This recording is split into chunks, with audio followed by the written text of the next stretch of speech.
Okay, this time we're going to demonstrate the what we call the Dumpy Level. Very old instrument. This instrument's been around for, I don't know, several hundred years maybe, in some manner or another. And this takes a tripod that has a threaded top instead of the flat top tripod that we looked at earlier. So you have to take the cap off of that.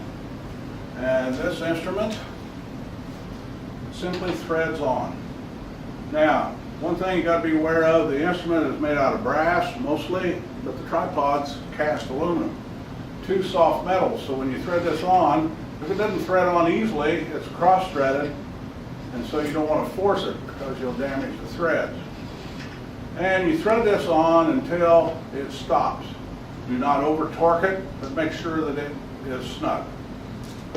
Now then, this instrument is a little more difficult to level than our modern instruments because it's a 4-screw leveling system. And some of the biggest mistakes I see with students that use this instrument is they don't have the proper tension on the leveling screws, and consequently the instrument will wobble. See how this wobbles back and forth? And there's no possible way to hold level. So we need to make sure that the leveling screws are snug so that there's no wobble in the instrument. Now then, this has a very large straddle bubble, and unlike the auto level, this has no compensator or plunger button. This has a fixed crosshair. The advantages of fixed crosshair versus the auto level, which is typically a lot easier to use, is that if we're in a multi-story building or on a bridge deck or in a car garage that has live traffic vehicles or wind loads against the building, when we use an auto level that has a pendulum type compensator, the movement of the building is going to make the crosshairs bounce and move quite a bit. If you were to view that, as that occurs for a long period of time, it could give you vertigo, could actually give you a little nausea. So contractors still use the Dumpy Level because of its antique nature. It has no compensator, consequently the crosshairs are more stable on more live environments. So these instruments are still widely used. It has a very large straddle bubble. We call this a straddle bubble. This bubble is extremely sensitive. It is very long. It's not cambered. It's a flat tube of glass filled with oil, and the bubble is very sensitive to getting it level. Now, to get that level, I must place the straddle bubble in line with two opposite screws, and simultaneously utilizing the left thumb rule, and I'll kind of get on this side a little bit. The left thumb rule states that whichever direction my left thumb goes, if it goes this direction, the bubble will go in the direction of my thumb. If I go this direction with the screw, the bubble will go this way. I want the bubble currently to go this direction, so I simultaneously, maintaining pressure, rotate both these screws in opposite directions, and you can see the bubble starts to move, and it is very sensitive.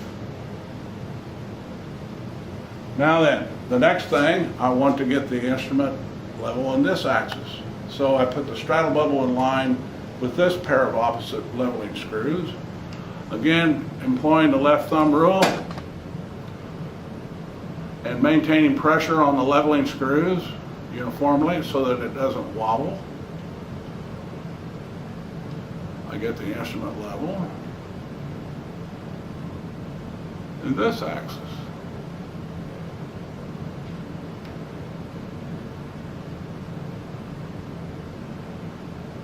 Now I've got to go back and check this direction because I've probably knocked it out of level some, but each time I turn this 90 degrees, I have less adjustments to make. So as you can tell, this is not near as easy as an auto level or a 3-screw leveling system. This one takes a little bit of setup, time and procedure.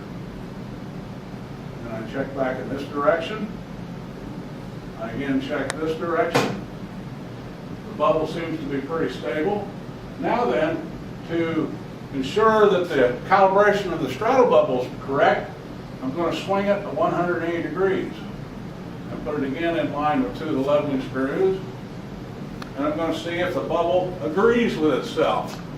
Now this bubble is off about 2 little tick marks. So I'm going to set it to where it's off 1.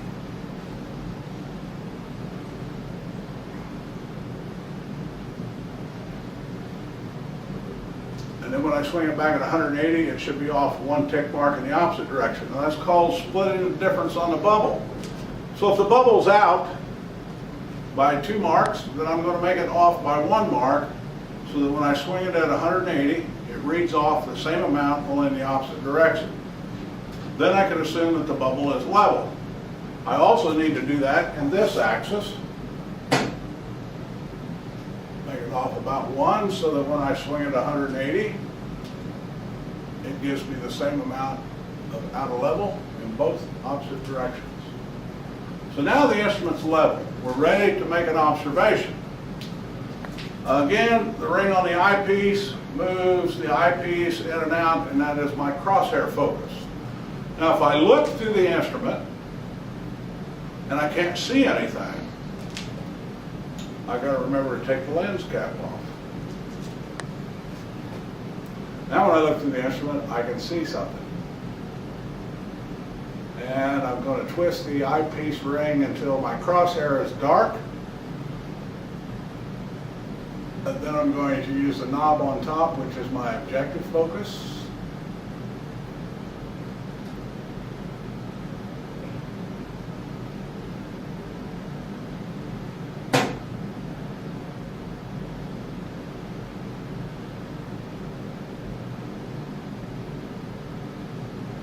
Now I'm ready for a rod reading.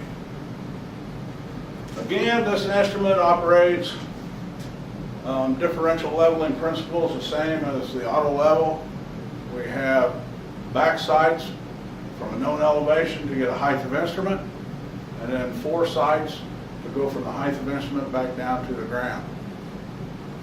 Also with this, the rodman will use a rod, and he will have to wave it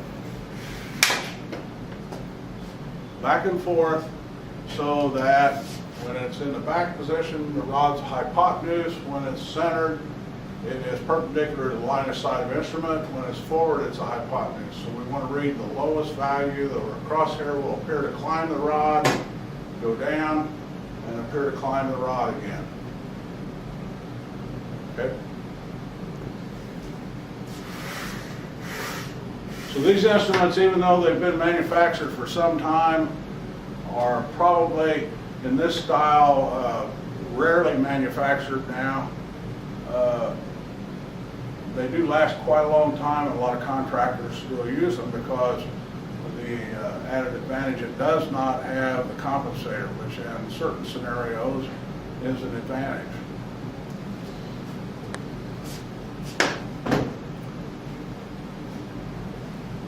And that's it for the Dumpy.